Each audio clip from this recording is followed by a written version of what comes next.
کی نماز کا ثواب مولائے متقیان کی روایت میں ہے۔ امام فرماتے ہیں اگر کوئی شخص شب ماہ مبارکہ رمضان میں یہ 4 رکعت نماز پڑھے گا 25 مرتبہ والی نماز، تو خدا اسے بسم اللہ الرحمن الرحیم۔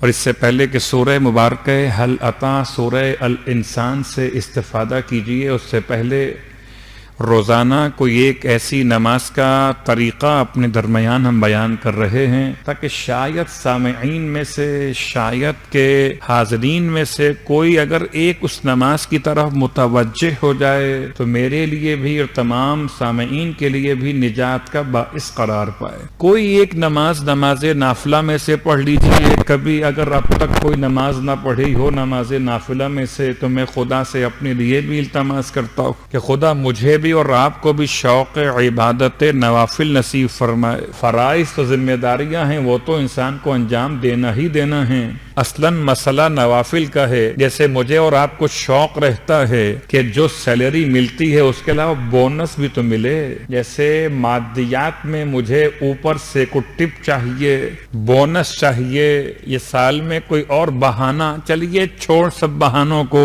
عید قریب آ رہی ہے تو عیدی تو چاہیے، اس طرح عیدی چاہیے، مجھے مالیات میں ایسے نمازوں میں نوافل بھی چاہیے۔ اور نوافل میں آج کی شب ایک ایسی مخصوص شب سے ہم آغاز کر رہے ہیں 3 شبوں کا، جنہیں لیالی کہا جاتا ہے لیل ہونے کی بنیاد پر، اور ایام 20 کی بنیاد پر لیالی البیس بھی کہا جا سکتا ہے۔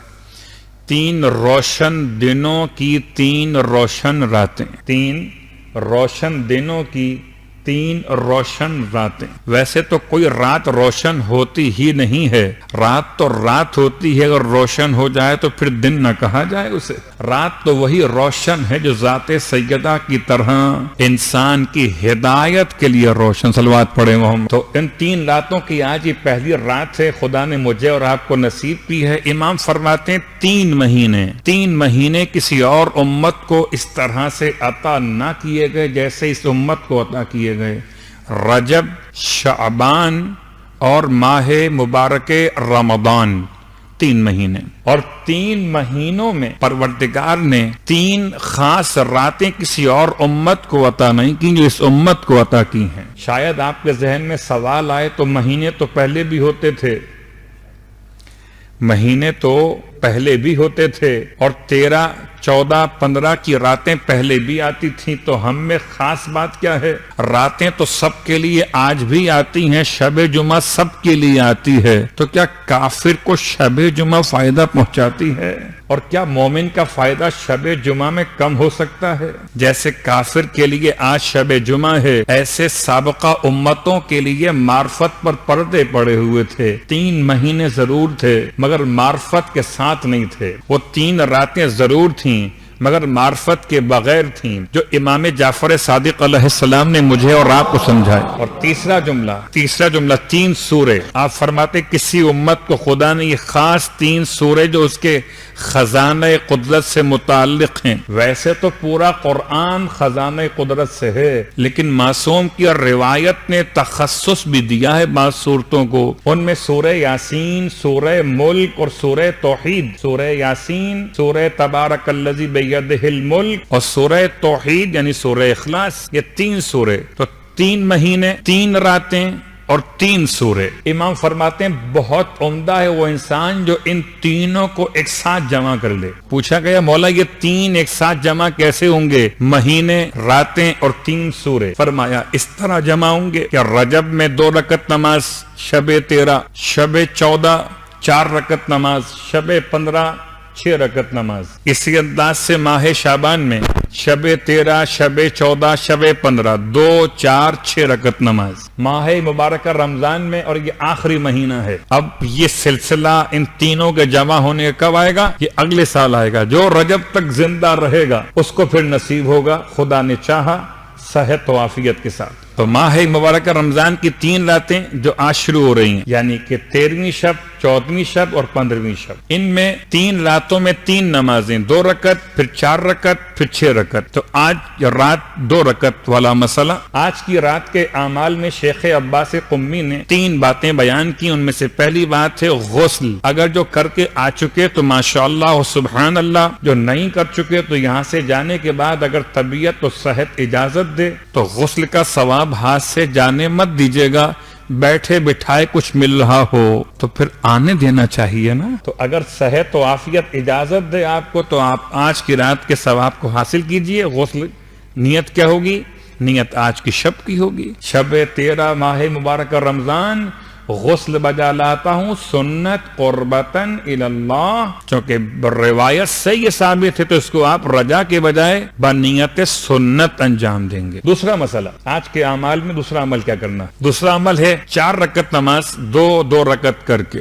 اور اب تو جملہ مجھے یہ کہنا چاہیے ہی نہیں کہ 2 رکعت کر کے، اس لیے کہ مکتب اہل بیت میں آنے والے اتنی مرتبہ جملہ سن چکے کہ صرف 2 ہی نمازیں ہیں کہ جن میں یا 1 رکعت نماز وطر ہے، یا 4 رکعت نماز آرابی ہے، اس کے 2 پارٹ کے اعتبار سے۔ البتہ ان کے سوا باقی تمام نمازیں 2 رکعت پر ہی تمام ہو جاتی ہیں، ہر نافلہ نماز، ہر مستحب نماز۔ تو یہ 4 رکعت نماز اگر میں کہہ رہا ہوں نافلہ ہے تو اس کا مطلب کیا ہوگا؟ 2 اور 2 کر کے پڑھنا ہے۔ نیت ہوگی آج کی رات کے اعتبار سے شب 13 کی 2 رکعت نماز بجا لاتا ہوں سنت قربتن اللہ۔ تو یہ 2 رکعت نماز کا طریقہ، 2 رکعت نماز کا طریقہ 4 کیسے پڑھنا ہے کہ ہر رکعت میں الحمد کے بعد 25 مرتبہ 25 مرتبہ آپ نے سورہ توحید پڑھنا ہے، سورہ اخلاص پڑھنا ہے۔ سورہ اخلاص پڑھتے ہوئے یاد رکھیے گا سورہ اخلاص ایک سانس میں پڑھنا مکروہ ہے۔ بسم اللہ الرحمن الرحیم قل هو اللہ اللہ الصمد لم یلد ولم یولد، میں سانس ختم ہو گئی بیچ کے اندر، ایک سانس کے اندر پڑھنا مکروہ ہے، نمبر 1۔ نمبر 2، سورہ اخلاص جب انسان تلاوت کرے تو مستحب ہے کہ اس کے بعد کہے کذالک اللہ ربی یا کذالک اللہ ربنا۔ تو چاہے آپ 25 کے آخر میں کہہ دیجئے گا یا آپ چاہیں تو ہر ایک کے بعد بسم اللہ الرحمن الرحیم کے ساتھ آغاز کیجئے۔ 25 مرتبہ ہر رکعت میں الحمد کے بعد سورہ اخلاص پڑھنا ہے۔ اتنی لمبی نمازیں بتا دی مولانا صاحب، ہم کیسے پڑھیں گے؟ میں کہتا ہوں کیسے پڑھیں گے یہ چھوڑ دیجئے، کوشش کیجئے کہ اگر مکمل طریقہ نہ صحیح تو کم از کم یہ 2 رکعت نماز آج کی شب کی نیت سے بطریق فجر ہی پڑھ لی، صلوات پڑھے ہوں۔ کام کو مشکل بنانا یہ کمال نہیں ہے، بلکہ مشکل کام کو آسان بنانا ولایت کے امور میں سے ہے۔ اور پھر شریعت مطہرہ جب کہتی ہے کہ انسان اگر جمعے کی نماز میں سورہ جمعہ نہ پڑھے تو سورہ انا انزلنا پڑھ سکتا ہے۔ سورہ جمعہ کے بعد سورہ منافقون رکعت دوم میں نماز جمعہ میں نہ پڑھ سکے، سورہ اخلاص پڑھ سکتا ہے۔ نماز عیدین میں سورہ اعلیٰ اور سورہ والشمس یاد نہ ہو تو عام سورہ پڑھ سکتا ہے۔ تو یہ سوچ کر کہیں ہاتھ پہ ہاتھ نہ رکھ کے بیٹھ جائیے جی میں تو نہیں پڑھ سکتا، کہ مجھے صبح آفس جانا ہوتا ہے، رات میں جاگنا ہوتا ہے، اس سے بہتر میں قرآن پڑھ لوں۔ یہ فیصلہ آپ نے نہیں کرنا کہ بہتر کیا ہے، یہ فیصلہ معصوم نے کیا ہے کہ آج کی رات میں کیا بہتر ہے۔ ایک غسل بہتر ہے، غسل کے بعد 4 رکعت نماز آج کی شب کی نیت سے 2 رکعت کر کے، اور اس نماز کا ثواب مولائے متقیان علی ابن ابی طالب علیہ الصلوۃ والسلام نے بیان۔ ایک زمانہ تھا جب ہم نے اسی ماہ مبارکہ رمضان کی ان مجالس میں روزے کے ثواب بیان کیے تھے۔ ہر دن کے روزے کا ثواب اللہ کے رسول کی روایت میں تھا، اور ماہ رمضان کی ہر رات کی نماز کا ثواب مولائے متقیان کی روایت میں ہے۔ امام فرماتے ہیں اگر کوئی شخص شب 13 ماہ مبارکہ رمضان میں یہ 4 رکعت نماز پڑھے گا، سورہ اخلاص 25 مرتبہ والی نماز، تو خدا اسے روز قیامت پل صراط پر سے ایسے گزارے گا جیسے برق گزرتی ہے۔ بظاہر تو میں نے ایک جملہ کہا اور بات ختم ہو گئی، مگر جب پل صراط سمجھیں گے تب سمجھ میں آئے گا کہ یہ نماز کتنی وہاں کام آنے والی ہے۔ کبھی اگر پل صراط سمجھ میں آ جائے کہ تلوار سے زیادہ تیز ہے، بال سے زیادہ باریک ہے، آگ سے زیادہ گرم ہے، اور اس پر چلنے والوں کے مختلف نوعیتیں، کوئی گھٹنوں کے بل چلے، کوئی کوہنی کے بل چلے، کوئی آدھا رستہ چل کے گر جائے، بہت کم ہوں گے جو آہستہ آہستہ اس پر سے گزریں گے۔ برق بجلی، برق یعنی براق، یعنی کہ براق یعنی اتنی سرعت جیسے براق میں تھی، برق کی رفتار سے، بجلی کی رفتار سے انسان پلے صراط سے گزرے گا، اس کو یقین ہو مولا کی بات پر۔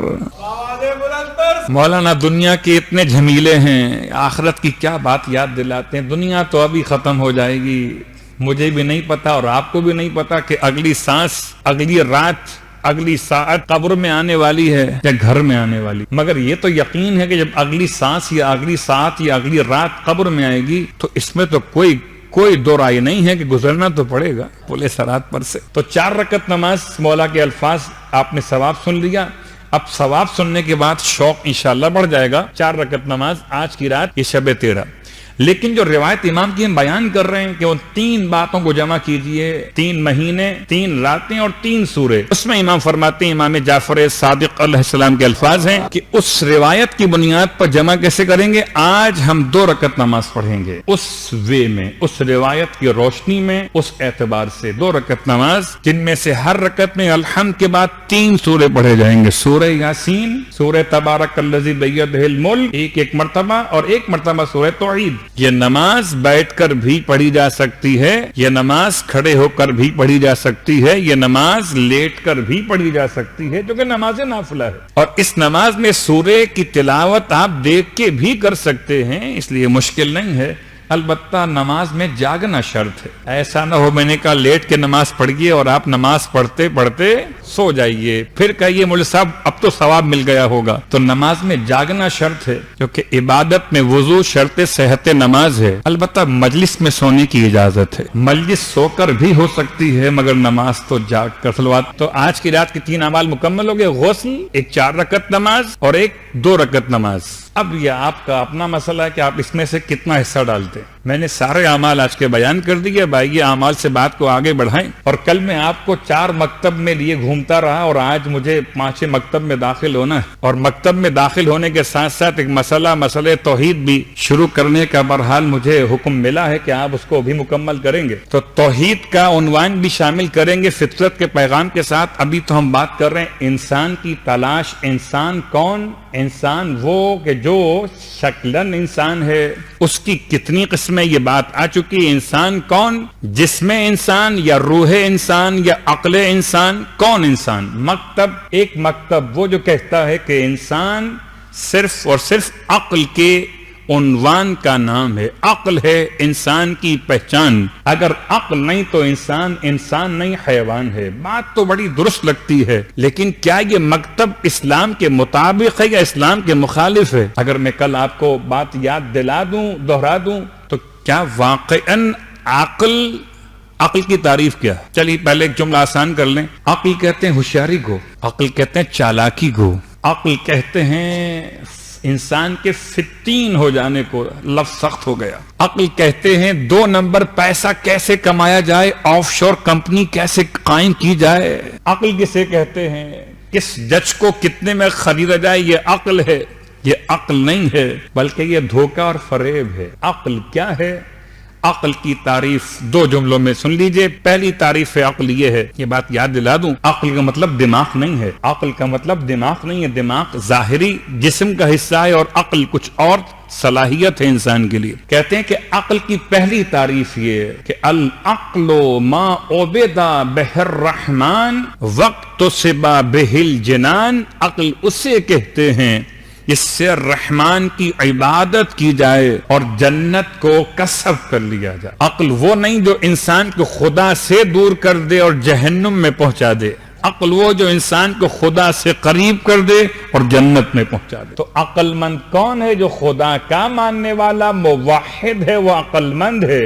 عقل مند کون ہے؟ جو جنت میں پہنچ گیا، وہ صاحب عقل۔ صلوات پڑھے محمد۔ عقل کی حجیت سے انکار نہیں ہے، عقل حجت ہے، اس سے انکار نہیں ہے۔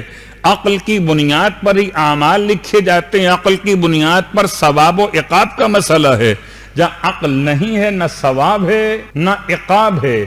گناہ ہو جائے تو عقاب نہیں ہے، عمل اچھا ہو جائے ثواب نہیں ہے، اگر عقل نہیں ہے۔ دلیل چاہیے۔ خوب، دلیل کیا ہے؟ انسان جب دنیا میں آیا تو آنے کے بعد کیا فوراً اس پر عبادت واجب ہو گئی؟ کہ نہیں، ابھی کھاؤ اور پیو، ابھی کوئی عبادت واجب نہیں ہے۔ بچے ہو نا تو گویا صرف کھانا اور پینا اور کچھ عبادت نہ کرنا بچوں کی بات تو ہو سکتی ہے، بڑوں کی بات تو نہیں۔ اور جب تک ہم 14 سال کے مرد بالغ اور عاقل 14 سال مکمل کرتے ہوئے عاقل اور بالغ عاقل ہو گئے، اب عبادت واجب ہو گئی۔ یا خاتون 9 سال مکمل کر لیے تو اب عاقلہ ہو گئی، اب بالغہ ہو گئی۔ تو عقل، اسلام کیا کر اس کے بارے میں؟ اسلام کہتا ہے کہ ہاں، عقل کی حجیت سے کوئی انکار نہیں ہے۔ عقل اپنے مقام پر خدا کی طرف رہنمائی کرنے والی عظیم ترین نعمت پروردگار ہے، لیکن امام موسی کاظم علیہ السلام بڑی مشکل ابحاث کو آسان کرتے ہوئے کہ جو الفاظ مانوس ذہن مومنین ہے وہاں تک بات کو لایا جائے، امام فرماتے ہیں اصول کافی کی روایت کتاب العقل والجہل کے اعتبار سے امام نے عقل کی بات کو مکمل فرمایا۔ ارشاد فرماتے ہیں عقل انسان کے لیے ہدایت کا عنوان ہے، مگر ایک ہادی اندر ہے اور ایک ہادی باہر ہے۔ باہر کے ہادی کو نبی کہتے ہیں، اندر کے ہادی کو عقل کہتے ہیں۔ گویا اگر عقل خود اکیلے کافی ہوتے ہدایت کے لیے تو خدا 1,24,000 انبیاء کو بھیجنے کی زحمت نہ کرتا۔ اس نے 1,24,000 انبیاء کو بھیجا ہی اس لیے انسان کو صاحب عقل بنایا، ایک ہادی یہاں دیا، ایک ہادی خود بھیج دیا۔ صلوات پڑھے محمد۔ تو گویا اب انسان اگر اس بات کی طرف متوجہ رہے، آئیے بات کو میں اور آسان کر لوں کہ بسا اوقات عقل کے معاملات پر بحث کرتے ہوئے خدا کی پہچان کے لیے عقل کا استعمال، اور اب وہ ذرا سا کچھ مسئلہ توحید سے قریب کر لیجئے تاکہ ان الابرار سے ہم پہنچے پھر کہ کس کی محبت میں کھانا کھلایا تھا۔ توحید کیا ہے؟ آیا عقل انسان اسے خدا تک پہنچاتی ہے یا عقل انسان اسے نبی تک پہنچاتی ہے اور نبی پھر انسان کو خدا تک پہنچاتا ہے؟ خالی انسان اکیلے صاحب عقل ہو تو خدا تک پہنچ جائے گا؟ جواب جتنے بیٹھے سب کے خدا الگ الگ ہیں۔ بہت سخت جملہ استعمال کیا میں نے، کیا مطلب؟ کہ سب کا خدا ایک ہے مگر خدا جو ذہن بنائے وہ مختلف ہوگا۔ میں آپ سے کہوں کہ بنائیے خدا کا نقشہ بنائیے، آپ کیا بنائیے گا؟ خدا کیسا ہے؟ جیسا آپ نے خدا کو سمجھا خدا ویسا ہے۔ آپ نے خدا کو جبار سمجھا، خدا جبار ہو گیا۔ آپ نے خدا کو قہار سمجھا، خدا قہار ہو گیا۔ آپ نے خدا کو رحمان اور رحیم سمجھا، رحمان اور رحیم ہو گیا۔ ایک فکر انسان ہے وہ نہیں، بلکہ ہر انسان اگر اپنے عقل سے خدا کو بناتا تو خدا مخلوق عقل ہوتی، خالق عقل نہ ہوتا۔ خدا خالق العقل ہے والجسم